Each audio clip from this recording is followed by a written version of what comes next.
ভিউয়ের নেশায় সামাজিক যোগাযোগ মাধ্যমে ছড়ানো হচ্ছে বিভ্রান্তিকর তথ্য। সাতক্ষীরায় এআই প্রযুক্তিতে তৈরি ফটোকার্ড আর নির্মাণাধীন সড়কের ভিডিও ব্যবহার করে গ্রামীণ সড়ক উন্নয়নে ব্যাপক অনিয়মের অভিযোগ তোলেন কয়েকজন কন্টেন্ট ক্রিয়েটর। তবে জেলা প্রশাসনের তদন্তে সেই অভিযোগের সত্যতা মেলেনি, বরং তদন্তের মুখে নিজেদের ভুল স্বীকার করে নিঃশর্ত ক্ষমা চেয়েছেন তারা।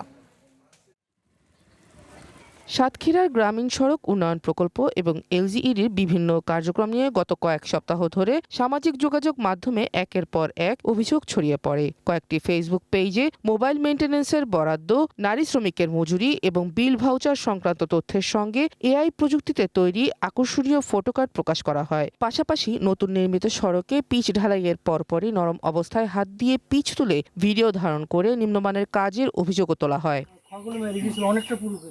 অভিযোগের সত্যতা যাচাইয়ে মাঠে নামে জেলা প্রশাসন। প্রতিটি সড়ক পরিদর্শনের পাশাপাশি দাপ্তরিক নথিও যাচাই করা হয়। তদন্তে দেখা যায় এআই নির্ভর ফটোকার্ডের তথ্যের কোনো দাপ্তরিক ভিত্তি নেই, আর ভাইরাল ভিডিওর ধারণ করা হয়েছিল পিচ পুরোপুরি শক্ত হওয়ার আগেই। তদন্তের মুখে পরে ভুল স্বীকার করে প্রশাসনের কাছে ক্ষমা চান সংশ্লিষ্ট কয়েকজন কন্টেন্ট ক্রিয়েটর। আমাদের অনেক ভুলভ্রান্তি হয়ে গেছে, আমি ক্ষমা প্রার্থনা করছি।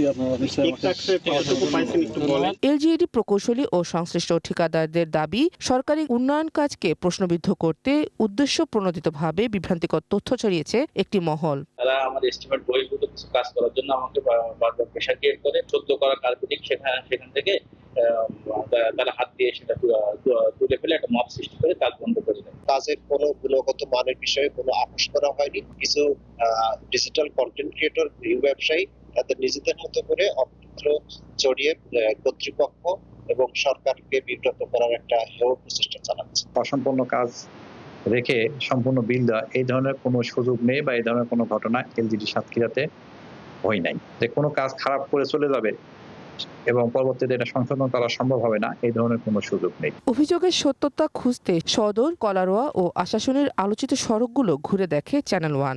নির্মাণাধীন সড়কের মান বজায় রেখে কাজ চলছে বলে জানান স্থানীয়রা। এটা কিউরিং পিরিয়ডের আগেই মানুষ এটা তুলে ফেলে মূলত এটা ভাইরাল হওয়া, ভিউ ব্যবসা, ফেসবুকে ইনকাম করার জন্য এটা তুলে দেখতেছে।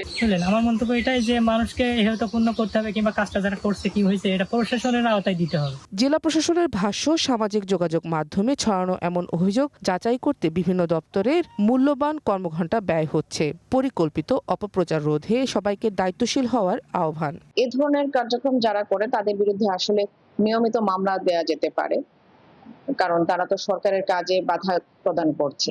আর এটা একটু সচেতনতারও প্রয়োজন আছে। জেলায় 2025-26 অর্থ বছরে গ্রামীণ সড়ক নির্মাণ কাজে প্রায় 89% ইতিমধ্যে সম্পন্ন হয়েছে, যেখানে গত বছর একই সময়ে অগ্রগতি ছিল 53%। One national desk.